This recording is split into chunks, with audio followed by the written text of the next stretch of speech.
먼저 어제 저녁에 많은 기자님들이 질의를 던져주셨던 당선인과 문 대통령과의 만남을 조금 더 구체적으로 전해드리도록 하겠습니다. 윤석열 당선인은 내일 청와대에서 문재인 대통령과 오찬을 갖기로 했습니다. 두 분 독대입니다. 배석자 없이 허심탄회하게 격의 없이 이야기할 자리가 될 것으로 생각됩니다. 이명박 전 대통령 사면 문제와 관련해서도 많은 질문을 해주셨는데요. 윤석열 당선인은 이명박 전 대통령의 사면을 요청하겠다는 생각을 오래전부터 견지해 왔습니다. 따라서 이번 만남을 계기로 국민 통합과 화합의 계기가 마련되기를 기대합니다. 제가 인수위원장과의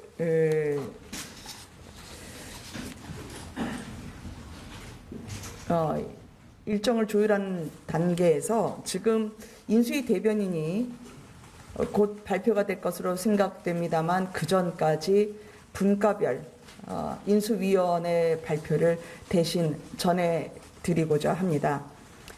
오늘 3개 분과의 간사와 인수위원을 전달해 드리도록 하겠습니다. 경제 1분과, 외교 안보분과, 그리고 정무사법 행정분과입니다. 먼저 경제 1분과 인수위원을 발표하겠습니다. 간사는 최상목 전 기획재정부 차관입니다. 최상목 전 차관은 거시경제, 금융정책 분야에서 전문성을 인정받으신 분입니다. 윤석열 당선인이 추진해야 할 코로나19 대응 관련 소상공인 지원, 그리고 연금 개혁 등 경제 공약을 정부 부처와 원만히 협의해 주실 것으로 기대하고 있습니다. 경제 1분과 인수위원 2분을 소개하겠습니다. 김소영 서울대 경제학부 교수입니다. 김소영 교수는 한국은행을 비롯해서 스페인 중앙은행, 국제통화기금, 그리고 아시아개발은행 등에서 다양한 경험을 쌓으신 거시경제, 국제금융정책 전문가입니다. 윤 당선인의 국정 철학에 맞는 새 정부 경제정책을 설계하는 데 상당한 역할을 해 주실 것입니다. 두 번째 인수위원은 신성환 홍익대 경영학부 교수입니다. 현재 한국금융학회 회장으로 활동하고 계시는 국내 대표적인 금융학자입니다. 재무관리, 국제금융 분야의 정통한 전문가로서 정부 정책 관련 풍부한 경험을 보유하고 계시고 경제정책 문제점에 대해서 소신 있는 의견을 개진해 왔습니다. 자본시장의 투명성, 부동산 대출 규제 완화를 비롯해서 이 공정성 개선 등 새 정부가 앞으로 바꿔나가야 할 금융경제정책에 대해서 아낌없는 조언과 참여를 해 주실 것으로 믿습니다.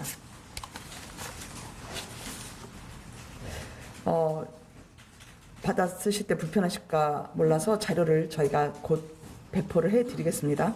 외교안보분과 간사는 김성한 전 외교통상부 2차관입니다. 워낙 많이 알고 계시죠. 외교안보연구원 교수와 국제대학원 교수를 거치면서 30여 년간 외교 분야에서 활동한 국제정치 전문가입니다. 평소에 워낙 자유민주주의 가치를 바탕으로 글로벌 협력을 중진해야 한다는 입장을 밝혀오셔서 윤석열 당선인의 한미동맹 재건 그리고 포괄적 전략동맹 강화가 조속히 추진될 수 있도록 역량을 다해 주실 것으로 기대합니다. 외교안보분과 간사는 먼저 김태효 전 청와대 대통령 대외전략기획관입니다. 김태호 교수는 국제정치학 박사로 대학과 정부에서 왕성한 활동을 하신 외교안보 전문가입니다. 강한 군대를 통한 튼튼한 안보, 한미동맹, 그리고 대북정책 개선을 우선하고 국익을 앞세운 외교안보 정책을 추진해 왔습니다. 윤석열 당선인의 실사구시 원칙, 그리고 상호주의에 입각한 남북 문제 해결이 흔들림 없이 추진되도록 정부와 논의를 진행해 주실 것으로 알고 있습니다. 외교안보분과 두 번째 인수위원은 이종섭 전 국방부 합동참모본부 차장입니다. 이종섭 전 차장은 군 지휘관으로서 야전 경험을 비롯해서 국방정책, 전략, 한미연합 지휘구조 분야의 경험과 전문성을 두루 겸비한 능력 있는 전직 국방 관료입니다. 윤 당선인이 목표로 하는 튼튼한 안보 공약이 조기 실현될 수 있도록 많은 역할을 해주실 것입니다. 정무사법행정부과 간사는 이용호 국회의원입니다. 이용호 의원은 역시 기자 출신으로 초선 시절에 정책위 의장을 지내면서 정책 전문가의 역량을 인정받은 분이기도 합니다. 근본 인수위 정무사법행정부과에서 간사 역할을 맡아서 무너진 공정과 상식을 회복하는 데 역할을 해 주실 것으로 믿고 있습니다. 그동안 국회의원으로서도 행안위원회, 운영위원회, 예산결산특별위원회 등 다양한 활동을 펼쳐오셨습니다. 정무사법행정부과 인수위원은 유상범 의원입니다.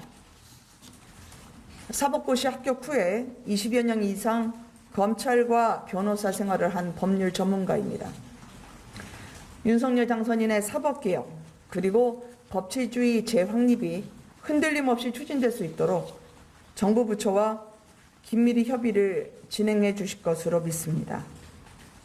자유민주와 법치주의가 훼손되는 일을 막고 법무 현장을 잘 파악하고 계신 전문가입니다.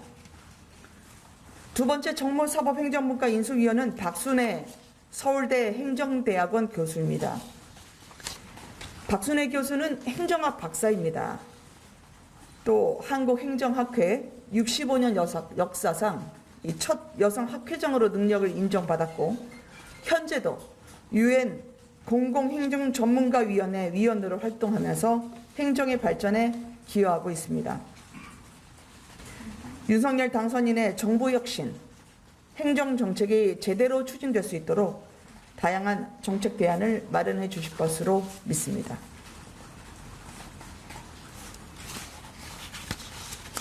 저희가 한 분 더 있는데요.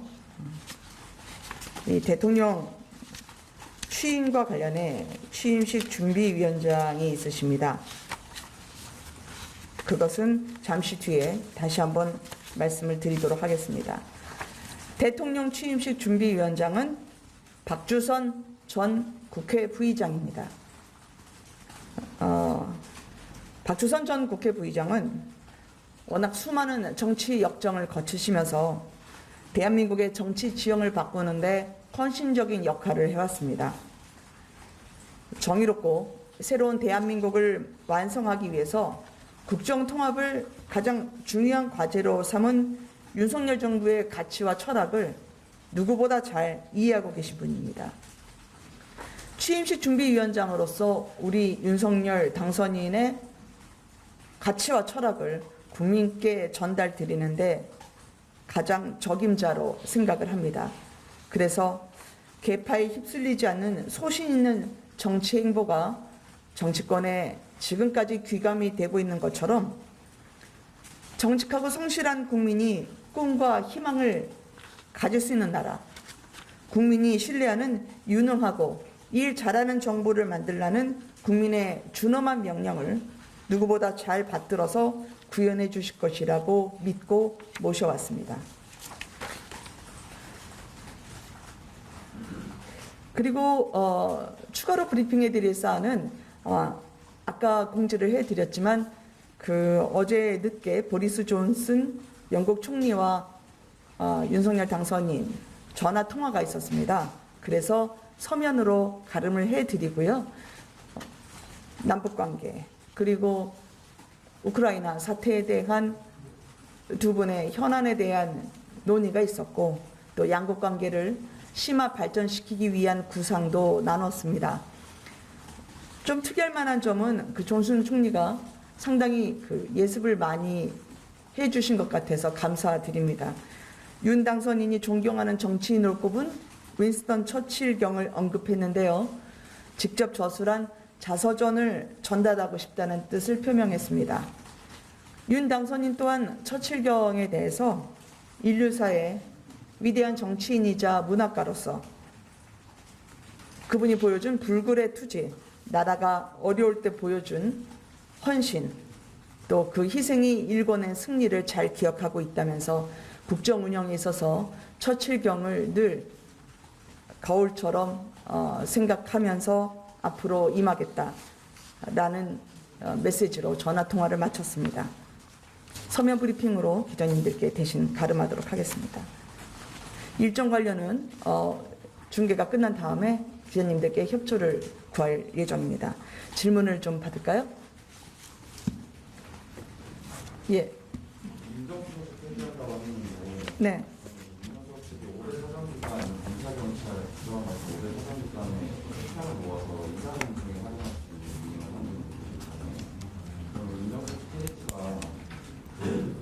원래 있던 기능을 다른 기관으로 누구도 이전한다는 뜻인 건지, 5대 사전 기관의 생산을 갖지 않겠다는 뜻인 건지 궁금합니다. 어제 당선인이 이야기했던 민정수석실 폐지에 대해서 입장은 간명합니다. 윤석열 당선인이 지향하는 대통령실은 오로지 국민의 민생에 집중하고 이를 위한 정책을 조율하고 함께 기획하는 데 있습니다. 그런데 그동안 민정수석실이라는 이름으로 특히 사정을 할 때 검증을 빌미로 대상이 아닌 국민에까지 사정하고 그리고 신상털기 그리고 뒷조사와 같은 권력 남용의 사례가 적지 않았습니다. 인권 침해로까지 번지기도 했죠. 이 같은 불필요하고 권한 남용의 여지가 많은 사정 기능까지 대통령실이 한다는 것은 윤석열 당선인의 사전에 없습니다. 따라서 사정 기능은 철저히 배제하겠다는 것이고요. 미국만 보더라도 백악관에서는 따로 이런 검증 기능을 갖고 있지 않습니다. FBI 등 아래 권력기관에서 주로 수행을 하죠. 이 같은 사례를 저희가 참고하면서 우리 대통령실에는 추천 기능만 보유하고 그리고 검증 대상자, 고위공직자뿐만 아니라 청문 대상인 국무위원 그리고 필요한 공직자의 검증에 대해서는 법무부와 경찰 등에서 상호 견제와 균형의 원칙에 따라 이루어지도록 할 예정입니다. 예. 오늘 법무부나 행정안전부 같은 부처에 대해서 정치인 입장은 고려하지 않겠다는 네. 것이 나왔는데 네. 어떤 입장이신지요? 저희 인사원칙은 인수위원과 그리고 국무위원 모두 동일합니다. 그것은 도덕성을 기반으로 해서 실력과 능력을 겸비한 인재로 국민에게 성과를 내고 국민들이 편히 사실 수 있도록 보탬이 될 수 있는 그런 인재를 발굴하겠다는 겁니다. 따라서 이 부분에 있어서의 인사원칙을 고수하되 직종이나 별도의 누구는 되고 되지 않고의 가림막을 설치하고 있지는 않습니다. 질문 하나. 아, 그래요? 네네. 아, 그렇군요. 한 두 개만 정도. 네. 김태우 간사 같은 경우는 예전 MB 시절 때 이런저런 논란도 있었고 그랬던 것 같은데 다시 이 기묘한 이유가 뭔가 그런 게 있을까요? 김태우 지금 간사가 아니라 인수위원으로 알고 있습니다. 네, 그래서 MB 시절에 그러니까 과거에 청와대에 있었을 경우에 어떤 일들을 말씀하시는지 이따 말씀 주시면 제가 알아보고 전달해 드리도록 하겠습니다. 네. 총리가 문재인 정부 측에 죄송합니다. 기자님, 잘 안 됩니다. 지금 그 인수위가 문재인 정부 측에 장관이 공식 취임 때까지 그 공기업 인사 분들을 요청했다 이런 얘기가 있는데 네.